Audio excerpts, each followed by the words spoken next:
grilled venison with crushed garlic, crushed juniper, and rosemary, sweet potatoes that have been whipped with goat butter and smoked brown sugar, homemade hot pepper relish, and then duck gumbo.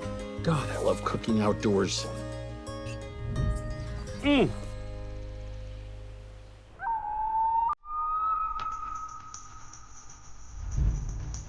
I'm Andrew Zimmern, avid outdoorsman, and yes, sometimes a chef. You know, wild foods, game, fish, meat, are our most precious renewable resources. For decades, Grandma used to throw the pheasant into the crock pot, put a couple of cans of condensed soup on it, and call it dinner. Well, guess what? The food world has evolved, and so should your cooking.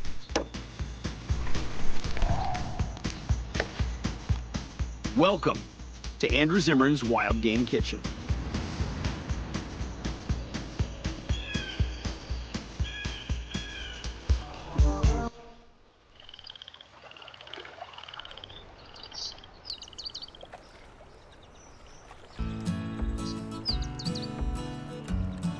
This is one of my favorite plates of food to make, venison, which came to us courtesy of our friends Pat and Nicole and Driven TV on the Outdoor Channel. Thank you for a beautiful, beautiful fresh animal that was just harvested and hung. First thing that I want to do here is I want to show you the tuber of choice in the Zimmern household, sweet potatoes. I'm going to pan roast these right in the coals. Squish it in there, come over to your grill, and I love grills that have access to the coal bed because there is nothing better than cooking sweet potatoes right in the coals. Those will take about an hour to cook, which is about how long it's gonna take us to do our relish. I'm gonna put my onions in here, some peppercorns, bay leaves, ground nutmeg, and a little bit of ground clove, vinegar, sugar. We're just gonna put this on the fire and let that start to heat up. What am I gonna add? Just a whole bunch of peppers. Some are hot, some are very sweet, some are in between. Every batch is different. Oh, these are so good, these orange Hungarian frying peppers. So we're gonna go through and we're gonna basically just wanna dice all of our pepper pieces. But what we wanna make sure that we do is we wanna get the seed core out and knock out any seeds. If you see some big pieces of filament like this, you can just remove them with your finger. For this, getting most of the filament off is good enough. A word to the wise. When you are cutting into some of the smaller, hotter peppers, please make sure that you don't touch your eyes or your nose or your ears. I take the hot peppers, especially these ones and the serranos, whose seeds are just delicious. They're very citrusy and lemony, and cut them straight across. And the reason that I do that is I'm able to identify them on the plate. They are gonna make all the others hot, but they're even hotter when you bite into them, so at least you see them. Jalapenos. Slice away a third. That membrane is the hottest part of a jalapeno pepper.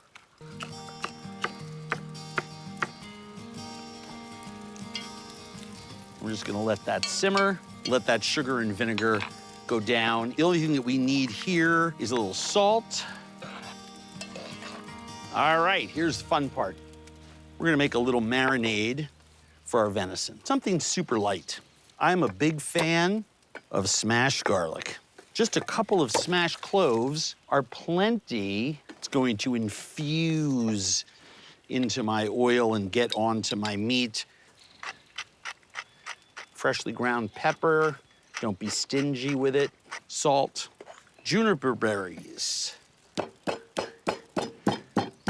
I don't want big pieces of juniper in there. I want to smash them so that they give their flavor and aroma into the marinade, and everybody will get the flavor of the juniper on their venison without biting into a big chunk of juniper. Oh my gosh. Some rosemary. Clean this off, and we will walk in the star of this. Beautiful backstrap. You can see it has this giant piece of silver skin there. I don't want that. How do you remove the silver skin from a 2-foot-long back strap? You don't. You remove the silver skin from a 12-inch long back strap. It is so much easier. I do this the same way that I cut skin off of fish. I would much rather go down to where this is, grab a hold of it, and just pull. You have very little waste that way. This little stuff right there, those are all gonna cook off. They're not gonna be tough at all. And there you have pieces of venison.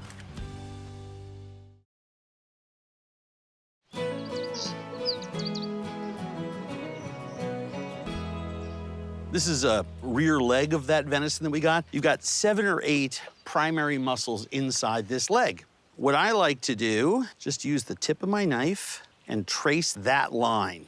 The silver skin tells you where to cut. It's got markings on it. So I'm just pulling that silver skin back and using my knife. Look what it reveals underneath. This beautiful piece of top round. And if I put my fingers in here and then trace along that line, you can see in here, I have all of these muscles, and each one of the muscles is surrounded by a sheath of silver skin. Those are the tendons. That's how the muscles attach to the bones. So it really is super, super easy to remove these one muscle at a time. All you gotta do is touch this and kind of yank on it. I'm not cutting into a muscle, I'm cutting between muscles. This one is just gonna come right off. So there's that bone right there. If I take the top of this off, I have a boneless, sinew-free piece of round from the leg that you can grill up. I'll break down the rest of this. See the lines of protein there? That's the muscle. Look at how different that is than this tender piece or the round. Another steak from there, the round. It's easier over high direct heat to grill pieces like this for 6-7 minutes aside and let it rest. My sugar and vinegar has reduced to a syrup, binding my onions and peppercorns. And I'm gonna take these sweet potatoes out. They're nice and soft, they've charred. I'm just gonna grill the venison pieces on the hottest part of the grill, and we'll keep them moving around. All right. I'm gonna make the root vegetable mash. Hold the sweet potato on a cloth and scrape the contents. If you get a little bit of char in the bowl, not a big deal. Then we're gonna season this, some salt, smoked brown sugar, and a knob or 2 of goat butter. You really want that goat creaminess. You can smell the smoked brown sugar as it's hitting the heat from those potatoes. Wild venison is especially lean. So just try to leave it on one side for as long as you possibly can. We have a stunning crust on there. I like my venison just past medium rare, warm red center. This is so, so, so important, especially with lean wild meats. Resting your meat is the difference between fair and great. And you want to serve your meat warm so it has the best mouthfeel possible. Small cuts of meat like this, I want to let rest for 10 minutes.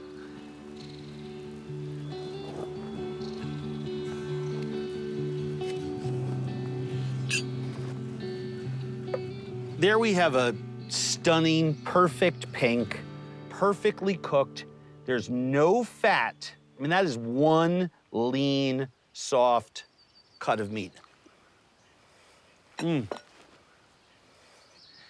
you want to serve this at a party, make a big platter, put this in those spaces so your guests can fork a little bit of that hot relish onto it. Be sure to season again. Some fresh peppercorns, but I'm not putting any of this on there because we eat this all by myself. Charring them in the fire, they absorb all of that smoke, then the smoked brown sugar and the goat butter. This is one of my favorite dishes in the whole world.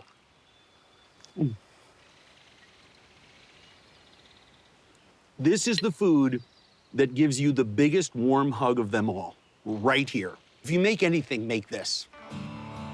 Grilled venison with crushed garlic, crushed juniper, and rosemary with the sweet potatoes, hot pepper relish, and a great way to enjoy any game: elk, bison, venison, any hoofed animal, a duck, goose.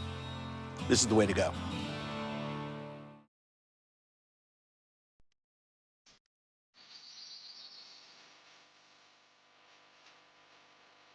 My introduction to hunting started decades and decades ago when I first went out for waterfowl, duck and goose. And, you know, I've been hooked on cooking duck and goose in the great outdoors ever since. And one of my favorite ways to prepare duck is to utilize essentially the entire animal in one dish. I'm going to braise the legs in a duck gumbo. I'm going to crisp, hard fry the breast meat and slice the medium rare on top of the gumbo.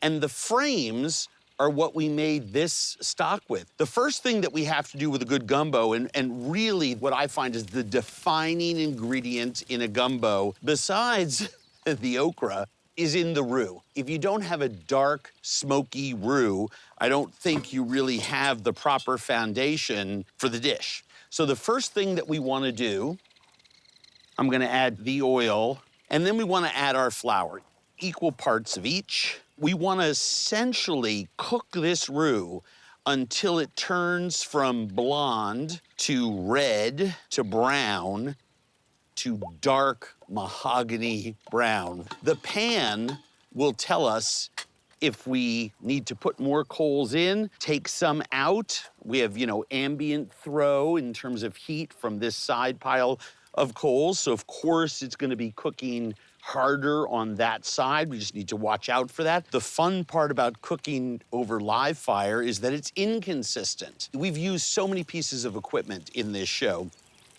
This is actually one of my favorites. There are dozens of brands of what I call collapsible grills. You release these little knobs, and these features on poles come right up. The legs come right off. The sideboard comes right off. So you can pack this whole thing up and put it in the back of the truck super, super easy. Oh, and I think we have a really nice roux. That baby should get to a nice dark nut brown very fast.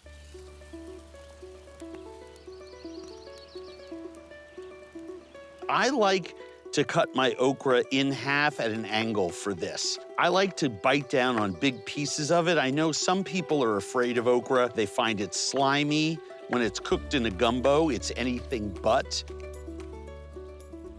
Oh, look at this. Look at that beautiful nut brown we've got going. The moment I add my cut vegetables, this stops cooking.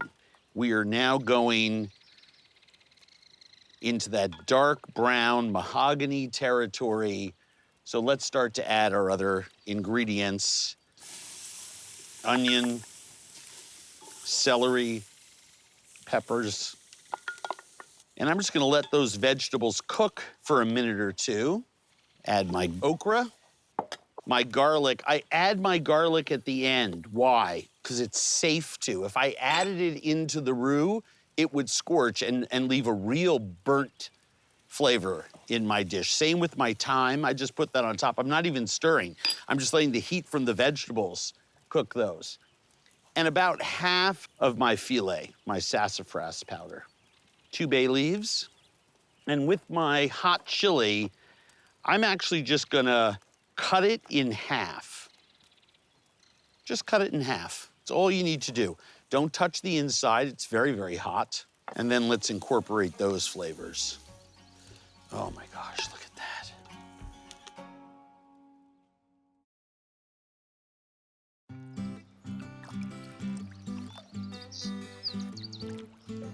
Let's look at our duck.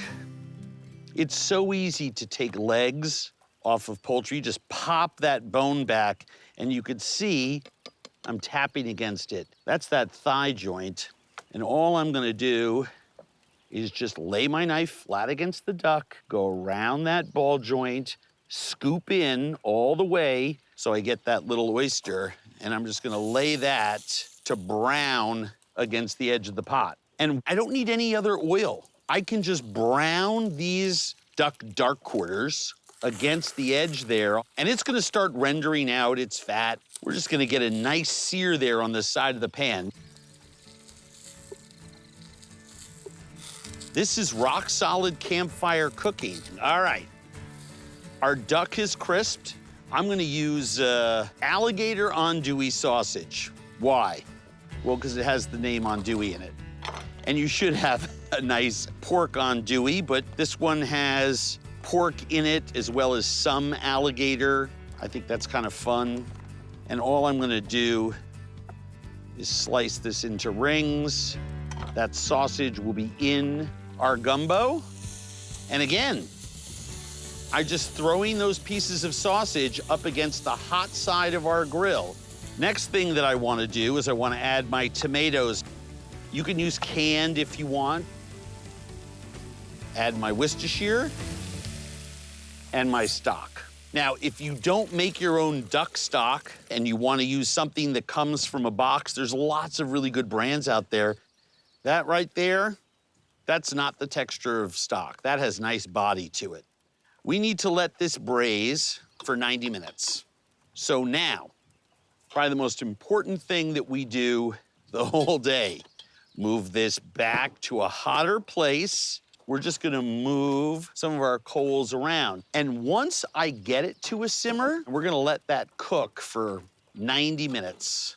When we take the breasts off of this duck, a much different operation than taking chicken breasts off a chicken frame. All birds have this keel bone, but the structure underneath is slightly different. So watch what happens. I'm just gonna cut through and go down, reveal the wishbone area. That's my guide. I wanna go against that. Then I hold this in my hand, that's the tender, and I just scrape my knife against the bone so I get all the meat possible. And that's a very complete duck breast. This bone right here is perpendicular at a 90-degree angle to that keel bone. So butchering a duck is different than a chicken. Again, hold on to that tender, because I love it. There's our duck breast.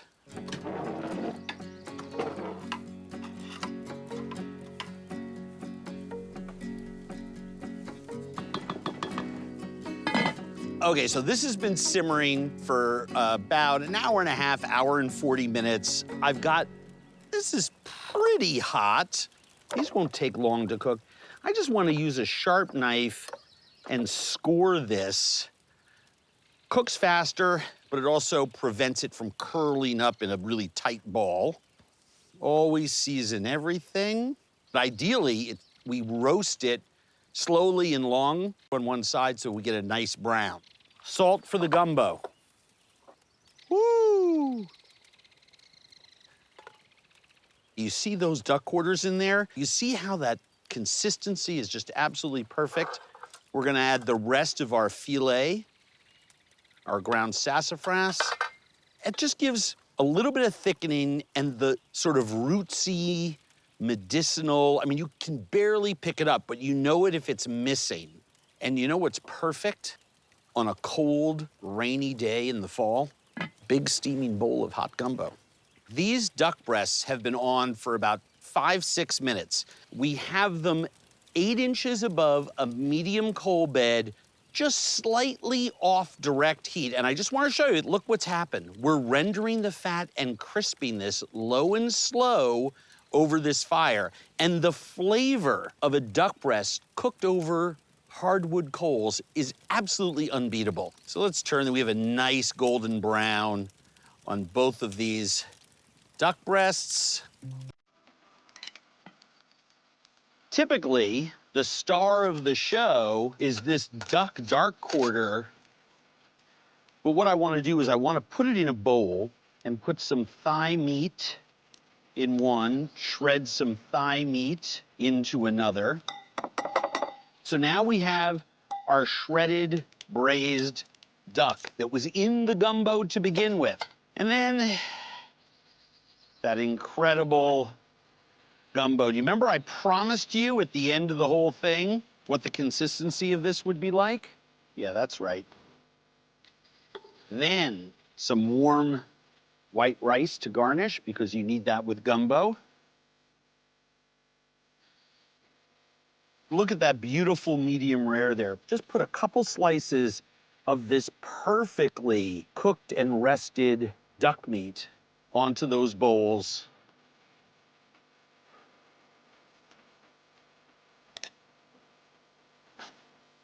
There is nothing better to me on a cold, rainy day in the middle of fall than eating gumbo, even if I'm doing it in the rain. Recipes, of course, are at outdoorchannel.com and andrewzimmern.com. Several different varieties of gumbo. I don't know how long this rain is gonna last, but maybe longer than it takes me to eat the gumbo, but I'm not moving. Enjoy.